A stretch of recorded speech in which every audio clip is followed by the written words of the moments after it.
ಭಗವದ್ಗೀತೆಯಲ್ಲಿ ಶ್ರೀಕೃಷ್ಣ ಹೇಳಿದರೆ, ಯಾವುದು ನಿಮ್ಮ ಭಾಗ್ಯದಲ್ಲಿದೆಯೋ ಅದು ನಿಮಗೆ ಸಿಕ್ಕೇ ಸಿಗುತ್ತದೆ.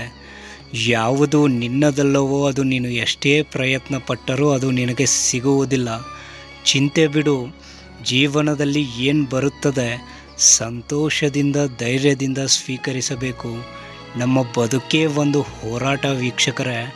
ಈ ಹೋರಾಟದಲ್ಲಿ ನಾವು ಮಾಡುವ ಕಾರ್ಯವನ್ನು ಪ್ರಾಮಾಣಿಕವಾಗಿ ಮಾಡಬೇಕು. ಏನು ಆಗಬೇಕು ಅದು ಆಗಿಯೇ ತೀರುತ್ತದೆ. ಅದನ್ನು ತಡೆಯಲು ಯಾರಿಂದಲೂ ಸಾಧ್ಯವಿಲ್ಲ. ಭಗವಂತ ತಡ ಮಾಡಿದರೂ ನ್ಯಾಯವನ್ನು ಕೊಟ್ಟೇ ಕೊಡ್ತಾನೆ, ಆದರೆ ಅನ್ಯಾಯವನ್ನು ಮಾಡುವುದಿಲ್ಲ. ನಿಧಾನ ಆಗುವುದರ ಹಿಂದೆ ಅದ್ಭುತಗಳು ನಡೆಯುತ್ತವೆ. ನಾವು ಕಾದು ನೋಡಬೇಕು ಅಷ್ಟೆ. ಮೇಷ ರಾಶಿನಲ್ಲಿ ಜನಿಸಿದವರ ಶಕ್ತಿಯ ಮಟ್ಟವು ಮತ್ತು ಅವರ ಸಾಮರ್ಥ್ಯವು ಹುಲಿಗಿಂತ ಕಡಿಮೆ ಇಲ್ಲ. ಅಷ್ಟೊಂದು ಅಗಾಧವಾದ ಉತ್ಸಾಹ, ಸ್ವಾಭಿಮಾನ, ಕಾನ್ಫಿಡೆನ್ಸ್, ತುಂಬ ಎನರ್ಜೆಟಿಕ್ ಆಗಿರುತ್ತಾರೆ ಮೇಷ ರಾಶಿಯವರು. ಹಾಗೆಯೇ ಮೇಷ ರಾಶಿಯವರನ್ನು ಯಾರಾದರೂ ಕೆಣಕಿದರೆ ಅವರ ಕತೆ ಮುಗೀತು. ಅವರನ್ನು ಸುಮ್ಮನೆ ಬಿಡೋದಿಲ್ಲ. ಸೇಡಿಗೆ ಸೇಡು ಅನ್ನೋ ಮನಸ್ಥಿತಿ ಇವರಲ್ಲಿರುತ್ತದೆ. ಇವರು ಇನ್ನೊಬ್ಬರಿಗೆ ಬಕೆಟ್ ಹಿಡಿಯೋದು, ಸಲಾಂ ಹೊಡೆಯೋದು, ನಾಟಕ ಮಾಡೋದು ಇವರ ರಕ್ತದಲ್ಲೇ ಬಂದಿಲ್ಲ. ಮೇಷ ರಾಶಿಯವರ ಒಂದು ಅದ್ಭುತ ಗುಣ, ವಿಶೇಷ ವರ ಯಾವುದೆಂದರೆ ಸಿಹಿಯಾಗಿ ಮಾತನಾಡಿ ಜನರನ್ನು ಮೋಹಿಸಲು ಇವರು ಇಷ್ಟಪಡೋದಿಲ್ಲ. ಇವರ ಮನಸ್ಸಿನಲ್ಲಿ ಏನನ್ನೂ ಇಟ್ಟುಕೊಳ್ಳೋದಿಲ್ಲ.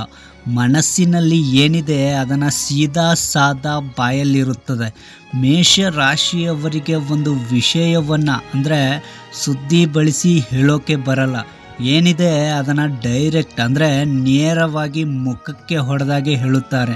ಅಂದರೆ ಒಳಗೊಂದು ಹೊರಗೊಂದು ಮಾತನಾಡುವುದು ಇವರ ರಕ್ತದಲ್ಲೇ ಬಂದಿಲ್ಲ. ಏನಿದೆ ಮ್ಯಾಟ್ರೋ ಅದನ್ನು ಡೈರೆಕ್ಟಾಗಿ ಹೇಳ್ತಾರೆ. ಈ ಥರ ಸ್ಟ್ರೇಟ್ ಫಾರ್ವರ್ಡ್ ಇರೋದ್ರಿಂದ ತುಂಬ ಜನಗಳು ಮೇಷ ರಾಶಿಯವರನ್ನು ತುಂಬ ತಪ್ಪಾಗಿ ಅರ್ಥ ಮಾಡಿಕೊಳ್ಳುತ್ತಾರೆ. ಮೇಷ ರಾಶಿಯವರಿಗೆ ತುಂಬ ಈಗೋ ಇದೆ, ಅಹಂಕಾರ ಇದೆ, ಆ್ಯಟಿಟ್ಯೂಡ್ ಇದೆ ಅಂತ ಅಂದ್ಕೋತಾರೆ. ಆದರೆ ಮೇಷ ರಾಶಿಯವರನ್ನು ಅರ್ಥ ಮಾಡಿಕೊಂಡವರಿಗೆ ಗೊತ್ತು, ಮೇಷ ರಾಶಿಯವರು ತುಂಬ ಒಳ್ಳೆಯ ಮನಸ್ಸು, ಮೃದು ಸ್ವಭಾವದವರು. ಇವರ ಮನಸ್ಸು ತುಂಬ ಪವಿತ್ರವಾದದ್ದು. ಆದರೆ ಇವರ ಮಾತು ಕೆಲವೊಂದು ಸಾರಿ ಕತ್ತಿಗಿಂತ ಹರಿತವಾದದ್ದು ವೀಕ್ಷಕರೇ. ಅದರಿಂದ ಇವರನ್ನು ತುಂಬ ತಪ್ಪಾಗಿ ತಿಳ್ಕೊತಾರೆ. ಯಾರೊಬ್ಬರು ಮೇಷ ರಾಶಿಯವರನ್ನು ಬೊಟ್ಟು ಮಾಡಿ ತೋರಿಸೋದು ಇವರಿಗೆ ಇಷ್ಟ ಆಗೋದಿಲ್ಲ. ಇವರ ತಪ್ಪನ್ನು ಬೇರೆಯವರು ಹುಡುಕೋದು ಅಂದರೆ ಇವರಿಗೆ ಇಷ್ಟ ಆಗೋದಿಲ್ಲ. ಯಾರಾದರೂ ಇವರನ್ನು ನೋಡಿದರೆ ತುಂಬ ಹೆಮ್ಮೆ ಪಡಬೇಕು.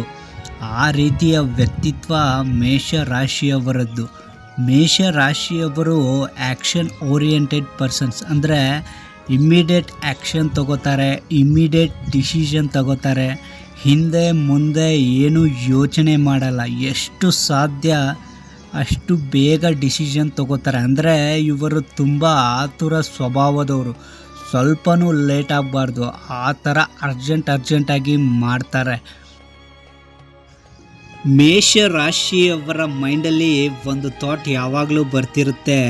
ಸಾಯೋಕ್ಕಿಂತ ಮುಂಚೆ ಒಂದೇ ಒಂದು ಸಾರಿಯಾದರೂ ಜೀವನದಲ್ಲಿ ಏನಾದರೂ ಸಾಧನೆ ಮಾಡಬೇಕು ಅಂತ ಪ್ರತಿ ಕ್ಷಣ ಹಾತೊರಿತಿರ್ತಾರೆ. ಮೇಷ ರಾಶಿಯವರು ಬೇರೆಯವರ ಕೈ ಕೆಳಗಡೆ ಕೆಲಸ ಮಾಡೋಕ್ಕೆ ಇಷ್ಟಪಡೋದಿಲ್ಲ. ಇವರ ಕೈ ಕೆಳಗಡೆನೇ ಬೇರೆಯವರು ಕೆಲಸ ಮಾಡಬೇಕು ಅಂತ ಇಷ್ಟಪಡ್ತಾರೆ. ಮೇಷ ರಾಶಿಯವರು ಯಾರನ್ನಾದರೂ ಒಂದು ಸಾರಿ ನಂಬಿದರೆ ಅವರಿಗೋಸ್ಕರ ಏನು ಮಾಡೋಕ್ಕೂ ರೆಡಿ ಇರ್ತಾರೆ. ಮೇಷ ರಾಶಿಯವರು ಯಾರನ್ನಾದರೂ ಪ್ರೀತಿಸಿದಾಗ ಅಥವಾ ದ್ವೇಷಿಸಿದಾಗ ಅವರು ಯಾವುದೇ ಕಲಬೆರಕೆ ಇಲ್ಲದೆ ತಮ್ಮ ಭಾವನೆಗಳನ್ನು ಬಹಿರಂಗವಾಗಿ ಪ್ರದರ್ಶಿಸುತ್ತಾರೆ. ಏಕೆಂದರೆ ಮೇಷ ರಾಶಿಯವರು ತಮ್ಮ ಸಲಹೆಗಳು ಮತ್ತು ಆಲೋಚನೆಗಳನ್ನು ವ್ಯಕ್ತಪಡಿಸಲು ನಾಚಿಕೆ ಪಡೋದಿಲ್ಲ. ಇವರಲ್ಲಿ ಒಂದು ನೈಸರ್ಗಿಕ ಸ್ವಾತಂತ್ರ್ಯವಿರುತ್ತದೆ ವೀಕ್ಷಕರೇ. ಮೇಷ ರಾಶಿಯವರು ಯಾವುದೇ ನಿರ್ಧಾರವನ್ನು ತೆಗೆದುಕೊಂಡರೂ ಸ್ವತಂತ್ರವಾಗಿಯೇ ನಿರ್ಧಾರವನ್ನು ತೆಗೆದುಕೊಳ್ಳುತ್ತಾರೆ. ಆ ಥರ ಮೆಚುರಿಟಿ ಮೇಷ ರಾಶಿಯವರಿಗೆ ಹಿಂದಿನ ಜನ್ಮದಿಂದಲೇ ಭಗವಂತ ಇವರಿಗೆ ವರವಾಗಿ ಕೊಟ್ಟಿರ್ತಾನೆ. ಆದ್ದರಿಂದ ಮೇಷ ರಾಶಿಯವರು ಬೇರೆಯವರ ಮಾತಿಗೆ ಕಿವಿ ಕೊಡದೆ ತಮಗೆ ಏನು ಸರಿ ಅನಿಸುತ್ತೋ ಅದನ್ನು ಮಾತ್ರ ಮಾಡ್ತಾರೆ. ಮೇಷ ರಾಶಿಯವರು ತುಂಬ ಸಾಹಸಮಯಿಗಳು ಮತ್ತು ಧೈರ್ಯವಂತರು.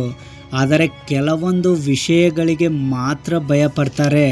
ಇವರ ಮೈಂಡಲ್ಲಿ ಒಂದು ಥಾಟ್ ಇರುತ್ತೆ, ಎಲ್ಲ ವಿಷಯಗಳಲ್ಲಿಯೂ ಭಯಪಡದೆ ಮುನ್ನುಗ್ಗಬೇಕು ಅನ್ನೋ ಮನಸ್ಥಿತಿ ಇದ್ದರೂ ಕೂಡ ಮನದ ಒಂದು ಮೂಲೆಯಲ್ಲಿ ಭಯಪಡುವಂತಹ ಸ್ಥಿತಿ ಇವರಿಗೆ ಕೆಲವೊಂದು ಸಾರಿ ಎದುರಾಗುತ್ತದೆ.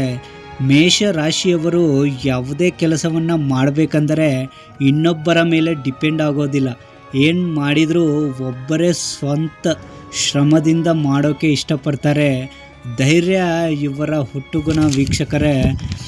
ಆದರೆ ಯಾರ ಕಂಟ್ರೋಲ್ಗೂ ಸಿಗದ ಸ್ವತಂತ್ರ ರಾಶಿ ಅಂದರೆ ಅದು ಮೇಷ ರಾಶಿ. ಆನೆ ನಡೆದಿದ್ದೇ ದಾರಿ ಅನ್ನೋ ಮೈಂಡ್ಸೆಟ್ ಇವರದ್ದಾಗಿರುತ್ತೆ. ಮೇಷ ರಾಶಿಯವರು ಏನಾದರೂ ತಿರುಗಿ ಬಿದ್ದರೆ ಅಷ್ಟೇ ಇವರನ್ನು ಕಂಟ್ರೋಲ್ ಮಾಡೋಕ್ಕೆ ಹರಸಾಹಸ ಮಾಡಬೇಕು. ಮೇಷ ರಾಶಿಯವರು ರಿಸ್ಕ್ ಟೇಕರ್. ಎಂತಹದ್ದೇ ರಿಸ್ಕ್ ತಗೊಳ್ಳೋಕ್ಕೆ ಇವರು ಯೋಚನೆ ಮಾಡಲ್ಲ. ಸೀದಾ ನುಗ್ಗಿ ಹೊಡಿತಾ ಇರೋದೇ ಅನ್ನೋ ಮೈಂಡ್ಸೆಟ್ಟು ಇವರಲ್ಲಿರುತ್ತದೆ. ಇದು ಮೇಷ ರಾಶಿಯವರ ಬಗ್ಗೆ ತಿಳಿಸಿಕೊಟ್ಟೆ ವೀಕ್ಷಕರೇ. ಈ ವಿಡಿಯೋ ಇಷ್ಟ ಆಗಿದ್ದರೆ ವಿಡಿಯೋನ ಶೇರ್ ಮಾಡಿ, ನಮ್ಮ ಚಾನಲನ್ನು ಸಬ್ಸ್ಕ್ರೈಬ್ ಮಾಡ್ಕೊಳ್ಳಿ. ಎಲ್ಲರಿಗೂ ಒಳ್ಳೆಯದಾಗಲಿ.